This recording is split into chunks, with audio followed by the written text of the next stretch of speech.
സ്വാഗതം page 10 സ്റ്റോറീസിലേക്ക്. Trump കടുത്ത ആരോഗ്യ പ്രശ്നത്തിലാണോ? ഇറാനെതിരെ യുദ്ധം ചെയ്ത് ട്രംപ് തളർന്നു. ഒപ്പം ഇറാൻ പരമോന്നത നേതാവ് മുജ്തബ ഖൊമേനിയുടെ ആരോഗ്യാവസ്ഥ ഇപ്പോൾ എന്താണ്? ഈ രണ്ട് വിഷയങ്ങളെക്കുറിച്ച് ചില കാര്യങ്ങൾ പറയാൻ വേണ്ടിയാണ് ഈ വീഡിയോയുമായി വന്നത്. 79കാരനായ ട്രംപിൻ്റെ ആരോഗ്യത്തെ സംബന്ധിച്ച് ഗുരുതരമായ ആശങ്കകളാണ് പല കോണിൽ നിന്നും ഇപ്പോൾ ഉയർന്നു വരുന്നത്. പ്രത്യേകിച്ചും അടുത്ത ദിവസങ്ങളിൽ പുറത്തു വന്ന ചില ദൃശ്യങ്ങൾ അങ്ങനെ ചില ചോദ്യങ്ങൾ ഉയർത്തുകയാണ്.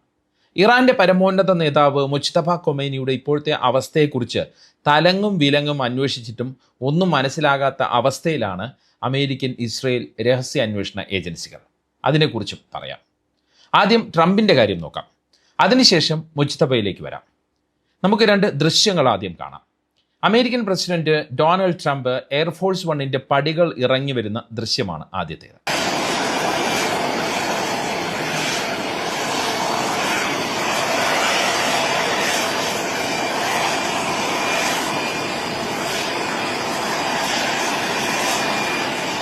മാർച്ച് 21 ശനിയാഴ്ച ഫ്ലോറിഡയിൽ എത്തിയപ്പോഴുള്ള ദൃശ്യമാണ് നിങ്ങൾ കണ്ടത്. വിമാനത്തിൽ നിന്ന് ട്രംപ് പടികൾ ഇറങ്ങുന്നത് ശ്രദ്ധാപൂർവമാണ്.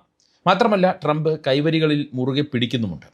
അതീവ ശ്രദ്ധയോടെ ചുവടുവെക്കുന്നതും ദൃശ്യങ്ങളിൽ കാണാം. ഇടയ്ക്ക് അദ്ദേഹം ഒരു നിമിഷം നിൽക്കുന്നതും കാണാൻ സാധിക്കും.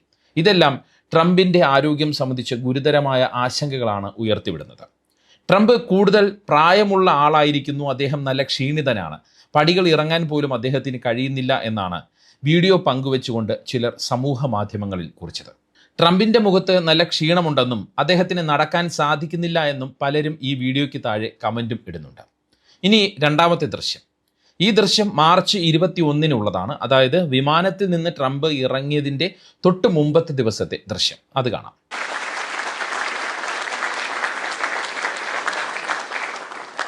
വൈറ്റ് ഹൗസിൽ നടന്ന ഔദ്യോഗിക ചടങ്ങിൽ ട്രംപ് കസേരയിൽ ഇരിക്കാൻ നന്നേ ബുദ്ധിമുട്ടുന്നു എന്നുള്ളത് ദൃശ്യങ്ങളിൽ വ്യക്തമാണ്. ആർമി നേവി ഫുട്ബോൾ മത്സരത്തിൻ്റെ സംപ്രേഷണവുമായി ബന്ധപ്പെട്ട എക്സിക്യൂട്ടീവ് ഓർഡറിൽ ഒപ്പിടുന്ന ചടങ്ങായിരുന്നു ഇത്. മേശയ്ക്ക് മുന്നിലുള്ള കസേരയിൽ ഇരിക്കാൻ അദ്ദേഹം ശ്രമിക്കുമ്പോൾ ട്രംപ് മേശയുടെ ഇരുവശങ്ങളിലും രണ്ട് കൈകൾ കൊണ്ട് മുറുകെ പിടിക്കുന്നതായി കാണാം. ഇരിക്കാനായി കുനിയുമ്പോൾ അദ്ദേഹം പ്രയാസപ്പെടുന്നതായും കാലുകൾ അസാധാരണമായ രീതിയിൽ വളയുന്നതായും ചില മാധ്യമങ്ങൾ റിപ്പോർട്ട് ചെയ്യുന്നു. എന്തായാലും ഈ രണ്ട് ദൃശ്യങ്ങൾ വ്യാപകമായി പ്രചരിച്ചതോടെ ട്രംപിൻ്റെ ആരോഗ്യസ്ഥിതിയെക്കുറിച്ച് വീണ്ടും സജീവ ചർച്ച ഉയരുകയാണ്. അദ്ദേഹത്തിൻ്റെ ശാരീരിക ക്ഷമതയെക്കുറിച്ചാണ് ചോദ്യങ്ങൾ ഉയരുന്നത്. ഇത്തരം നിസ്സാരമായ ചലനങ്ങൾക്ക് പോലും അദ്ദേഹം അധ്വാനം നടത്തുന്നു എന്നതാണ് വിമർശകർ ചൂണ്ടിക്കാട്ടുന്നത്. പലരും ഇപ്പോൾ ജോ ബൈഡനുമായി ട്രംപിനെ താരതമ്യം ചെയ്യുകയാണ്. മുമ്പ് ജോ ബൈഡൻ വിമാനത്തിൻ്റെ പടികളിൽ വീണപ്പോൾ ട്രംപ് പരിഹസിച്ചിരുന്നു.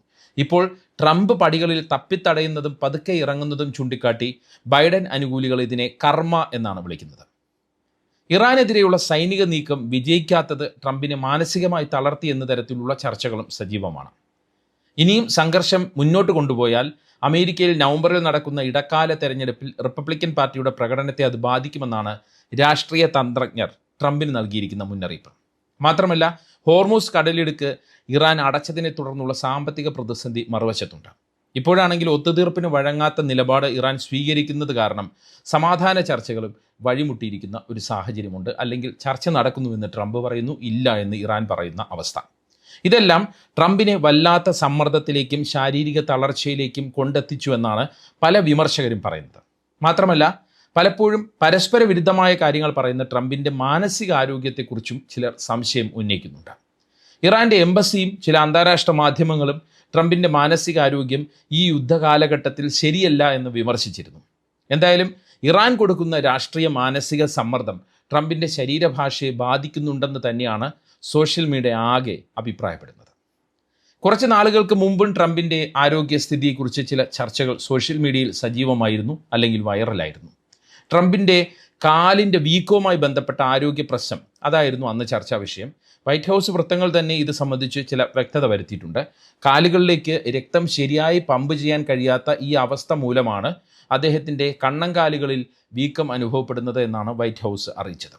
ട്രംപിൻ്റെ കൈകളിൽ നീല നിറത്തിലുള്ള പാടുകൾ കാണപ്പെട്ടതും വലിയ വാർത്തയായിരുന്നു. ഹൃദയാരോഗ്യത്തിനായി അദ്ദേഹം സ്ഥിരമായി ഉയർന്ന അളവിൽ ആസ്പിരിൻ എന്ന മരുന്ന് കഴിക്കുന്നത് മൂലമാണ് ഈ പാടുകൾ ഉണ്ടാകുന്നത് എന്നാണ് ഡോക്ടർമാരുടെ വിശദീകരണം. പൊതുപരിപാടികളിൽ പ്രസംഗിക്കുമ്പോൾ ട്രംപ് ആളുകളുടെ പേര് മാറി വിളിക്കുന്നതും വാക്കുകൾ മുറിഞ്ഞു പോകുന്നതും വലിയ തോതിൽ ചർച്ച ചെയ്യപ്പെടുന്നുണ്ട്.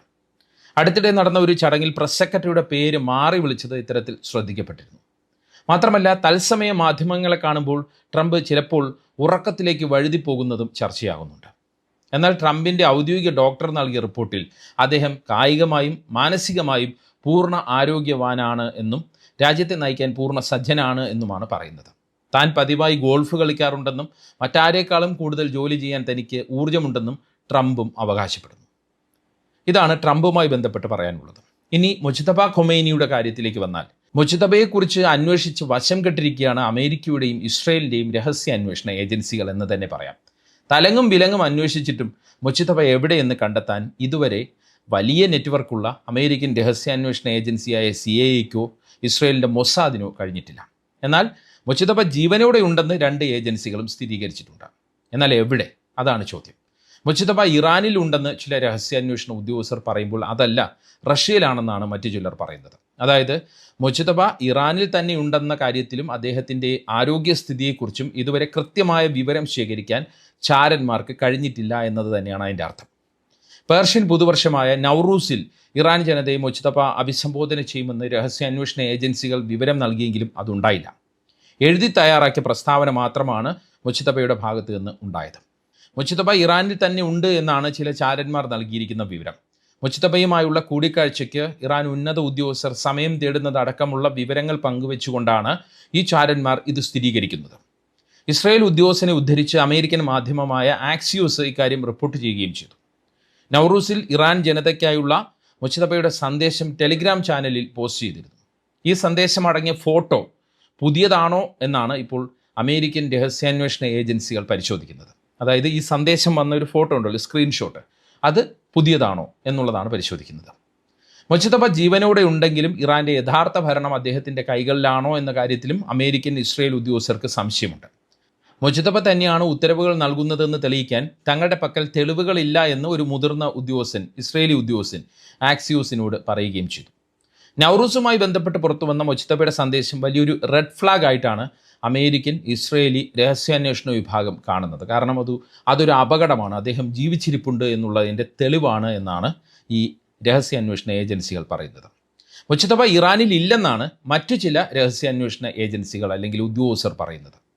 ഫ്രാൻസിൻ്റെ ഏജൻസികളും ഇത് തന്നെയാണ് പറയുന്നത്. അദ്ദേഹത്തെ പുടിൻ നേരിട്ട് ഇടപെട്ട് ചികിത്സയ്ക്കായി റഷ്യയിലേക്ക് കൊണ്ടുപോയി എന്നതാണ് അവർ പറയുന്ന ഒരു കാര്യം. കുവൈറ്റ് ആസ്ഥാനമായുള്ള അൽ ജരീദ എന്ന പത്രമാണ് ഈ വാർത്ത ആദ്യം റിപ്പോർട്ട് ചെയ്തത്. ഈ വാർത്ത ഇറാനോ റഷ്യയോ ഇതുവരെ ഔദ്യോഗികമായി സ്ഥിരീകരിക്കുകയോ നിരാകരിക്കുകയോ ചെയ്തിട്ടില്ല എന്നതാണ് മറ്റൊരു ശ്രദ്ധേയമായ കാര്യം. അതുകൊണ്ട് തന്നെ ഏറ്റവും വിശ്വസനീയമായ വാർത്തയായി വിലയിരുത്തപ്പെടുന്നതും മുജ്തബ ഇറാനിലില്ല, റഷ്യയിലാണ് എന്നുള്ള കാര്യമാണ്. പക്ഷേ അമേരിക്കൻ ഇസ്രയേലി രഹസ്യാന്വേഷണ വിഭാഗങ്ങൾ ഈ വാർത്തയെ തള്ളിക്കളയുകയാണ്. അതിന് മറ്റൊരു കാര്യം കൂടിയുണ്ട്. 2 രാജ്യങ്ങളുടെ ചാരന്മാർക്കും നാണക്കേടാണ് എന്നതാണ് ആ കാര്യം. കാരണം അമേരിക്കയുടെയും ഇസ്രയേലിൻ്റെയും പേര് കേട്ട രഹസ്യാന്വേഷണ വിഭാഗങ്ങളെയും ചാരവിമാനങ്ങളെയും അത്യാധുനിക ചാര സംവിധാനങ്ങളെയും മറികടന്ന് പുടിൻ മുജ്തബയെ റഷ്യയിലേക്ക് കടത്തിയെന്ന് സമ്മതിച്ചാൽ അത് സ്വാഭാവികമായും അവർക്ക് നാണക്കേടാണ്. അതുകൊണ്ടാണ് റഷ്യയിലേക്ക് മുജ്തബയെ കൊണ്ടുപോയി എന്ന വാർത്ത അമേരിക്കയും ഇസ്രയേലും ഇതുവരെ സ്ഥിരീകരിക്കാത്തത്. മാത്രമല്ല റഷ്യയിലേക്കുള്ള രഹസ്യാന്വേഷണ സ്വാധീനം, അതായത് റഷ്യയിൽ അമേരിക്കയുടെയും ഇസ്രയേലിൻ്റെയും ചാരന്മാരുടെ സ്വാധീനം വളരെ കുറവുമാണ്. അത്ര അതിസൂക്ഷ്മമായ രഹസ്യ നീക്കങ്ങളാണ് റഷ്യ മിക്കപ്പോഴും നടത്തുന്നത്. KGB മുൻ ഉദ്യോഗസ്ഥനായ പുടിൻ തന്നെ ഇതിന് നേരിട്ട് മേൽനോട്ടവും വഹിക്കാറുണ്ടെന്നാണ് പറയപ്പെടുന്നത്. നേരത്തെ ലെബനോനിൽ ഇസ്രയേലി ആക്രമണത്തിൽ പെട്ടുപോയ ഇറാൻ ഉദ്യോഗസ്ഥരെയും പുടിൻ സൈനിക വിമാനം വഴി റഷ്യയിലേക്ക് അതീവ രഹസ്യമായി മാറ്റിയിരുന്നു. ആയത്തുള്ള അലി ഖൊമൈനി വധിക്കപ്പെട്ട ആക്രമണത്തിൽ മുജ്തബയ്ക്ക് കാലിൽ ഗുരുതരമായി പരിക്കേറ്റുവെന്നും ഇറാനിൽ തുടർ ചികിത്സ സുരക്ഷാ പ്രശ്നങ്ങൾ ഉണ്ടാക്കുമെന്നും ചൂണ്ടിക്കാട്ടിയാണ് റഷ്യയിലേക്ക് അദ്ദേഹത്തെ കൊണ്ടുപോയതെന്നാണ് കുവൈറ്റ് പത്രം റിപ്പോർട്ട് ചെയ്തത്. നേരത്തെ സൂചിപ്പിച്ചതുപോലെ പുടിൻ നേരിട്ട് ഇറാൻ പ്രസിഡന്റ് മസൂദ് പെഷഷ്കിയാനെ വിളിച്ച് ചികിത്സ വാഗ്ദാനം ചെയ്തതായും തുടർന്ന് പ്രത്യേക റഷ്യൻ സൈനിക വിമാനത്തിൽ അതീവ രഹസ്യമായി സാധാരണ റൂട്ടിൽ നിന്ന് വ്യതിചലിച്ച് അദ്ദേഹത്തെ മോസ്കോയിലേക്ക് കൊണ്ടുപോയി എന്നുമാണ് അൽ ജരീദ പത്രം റിപ്പോർട്ട് ചെയ്തിരിക്കുന്നത്. നിലവിൽ മോസ്കോയിലുള്ള പുടിൻ്റെ ഔദ്യോഗിക വസതികളിലൊന്നിലെ സ്വകാര്യ മെഡിക്കൽ സെൻ്ററിലാണ് മുജ്തബ ചികിത്സയിൽ കഴിയുന്നത് എന്നാണ് സ്ഥിരീകരിക്കാത്ത റിപ്പോർട്ട്. മുജ്തബയുടെ ഒരു കാലിന് ഗുരുതരമായ പരിക്കുണ്ടെന്നും വൈറൽ അണുബാധയുണ്ടെന്നുമാണ് സ്ഥിരീകരിക്കാത്ത മറ്റൊരു റിപ്പോർട്ട്. മോസ്കോയിലെ ഇറാൻ അംബാസിഡർ മാത്രമാണ് ഈ വാർത്ത ഇറാൻ്റെ ഭാഗത്ത് നിന്ന് ഇതുവരെ നിഷേധിച്ചിട്ടുള്ളത്. അത് ഔദ്യോഗികമായ നിഷേധമല്ല. ഇത് ശത്രുക്കളുടെ മനഃശാസ്ത്രപരമായ യുദ്ധതന്ത്രത്തിൻ്റെ ഭാഗമായുള്ള പ്രചാരണമാണെന്നാണ് മോസ്കോയിലെ ഇറാൻ അംബാസിഡർ കാസിം ജലാലി പ്രതികരിച്ചത്. ഇത്തരം വാർത്തകളോട് പ്രതികരിക്കേണ്ട കാര്യമില്ല എന്നാണ് ക്രെംലിൻ വക്താവ് ദിമിത്രി പെസ്കോവ് പറഞ്ഞത്. അതായത് ഇറാനോ റഷ്യയോ മൊച്തബ റഷ്യയിൽ ഉണ്ടെന്നുള്ള കാര്യം സ്ഥിരീകരിക്കുകയോ നിഷേധിക്കുകയോ ഔദ്യോഗികമായി ചെയ്യുന്നില്ല. എന്തായാലും മൊച്തബയുടെ വിവരങ്ങൾ ശേഖരിക്കാൻ കഴിയാത്തത് അമേരിക്കൻ ഇസ്രയേലി ഏജൻസികൾക്ക് വലിയ നാണക്കേടാണ് ഉണ്ടാക്കിയിരിക്കുന്നത്. മറുഭാഗത്ത് ട്രംപ് ആകട്ടെ ഇറാൻ തന്ത്രങ്ങളിലും ആക്രമണ രീതികളിലും പിടികിട്ടാത്ത അവസ്ഥയിൽ ആകെ ക്ഷീണിതനാണ് എന്നാണ് റിപ്പോർട്ടുകൾ സൂചിപ്പിക്കുന്നത്. നെതന്യാഹുവും ശസ്ത്രക്രിയയെ തുടർന്നുള്ള കടുത്ത ആരോഗ്യ പ്രശ്നം നേരിടുന്നുവെന്ന് റിപ്പോർട്ടുണ്ട്. ഇതാണ് പശ്ചിമേഷ്യയുമായി ബന്ധപ്പെട്ട 3 പ്രധാനപ്പെട്ട നേതാക്കളുടെ ആരോഗ്യ അവസ്ഥയെക്കുറിച്ചും അത് സംബന്ധിച്ചുള്ള അഭ്യൂഹങ്ങളെക്കുറിച്ചും പറയാനുള്ളത്. എന്താണ് ഈ വിഷയത്തിൽ നിങ്ങളുടെ അഭിപ്രായം? കമൻറ്റ് ചെയ്യുക. വാട്സപ്പിൽ വീഡിയോകൾ കിട്ടാൻ കമൻറ്റ് ബോക്സിലുള്ള ലിങ്കുകൾ ക്ലിക്ക് ചെയ്യാം. വാട്സപ്പ് ചാനലിലോ വാട്സപ്പ് ഗ്രൂപ്പിലോ അംഗമാകാം. മറ്റൊരു വീഡിയോയുമായി കാണാം. നന്ദി, നമസ്കാരം.